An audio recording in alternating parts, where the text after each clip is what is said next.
apne tedavilerinin belli sıralamaları vardır. Öncelikle hasta kiloluysa kilo vermekten başlamak gerekiyor. İkincisi ve en önemli şey horlamada burnun durumu.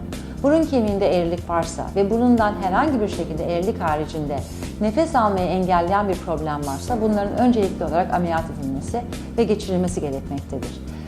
Sadece burundaki problemi düzeltmek hafif bir horlamayı tamamen kesebilir, apneyi de %25 oranında tedavi eder. Burun problemleri ya aynı seansta ya da önce olarak yapılmalıdır. Daha sonra boğaz bölgesiyle ilgileniyoruz. Burada yaptığımız şeyler çok iri bademcikler varsa, özellikle birbirini öpen ve bütün pharynx bölgesini kapsayan bademcikler varsa onların çıkartılması olabilir. Böyle bir sorun yoksa, problem yumuşak damak bölgesinde, yandan ve yukarıdan aşağı doğru sarkma ise o zaman anterior palatoplasti dediğimiz yumuşak damak bir bölgesinden ufak bir parça çıkartarak üst üste sütürler attığımız bir ameliyat tekniğimiz var. Hem anatomiyi koruyan, rekonstrüktif bir cerrahi, hiçbir şekilde dokulara saygısızlık yapmadığımız bir cerrahi, orada gerginlik yaratarak dikişlerin oluşturmuş olduğu sert dokuyla da horlamayı önleyebiliyoruz. Bir de bunu yan tarafta, yan bölgede genişleme ameliyatları ilaveten ekliyoruz bunlara. Bunlar da küçük müdahalelerdir. Lateral faringoplasti diyoruz yan tarafta yaptığımız ameliyata. Bademcik plikaları yukarı kaldırarak yumuşak damak bölgesini yan taraftan da genişletiyoruz.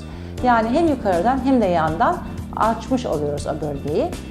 Eğer küçük değil çok uzun ise o zaman onun ucunda hafif bir kısaltma işlemi yapabiliyoruz. Ama hiçbir şekilde anatomiyi bozan, o bölgeyi tamamen çıkartan büyük rezeksiyonlar asla yapmıyoruz artık. Bunun haricinde eğer dil kökü büyükse veya dil köküyle bir problem varsa buraya radyofrekans gibi veya hafif eksizyonlarla minik uygulamalar yapabiliyoruz ki bu bölgeden de rahatlasın hastamız. Bu ameliyatların sonucunda oldukça başarılıyız. Sonuçta bizim yaklaşımımız önce buruna bakmak, burunla birlikte yumuşak damak bölgesine bakmak, boğaz bölgesine bakmak ve bir takım uyku endoskopisi gibi analizlerimizle darlığın ve horlama yapan bölgenin neresi olduğunu tespit etmek ve buraya doğru müdahaleler yapmak şeklindedir.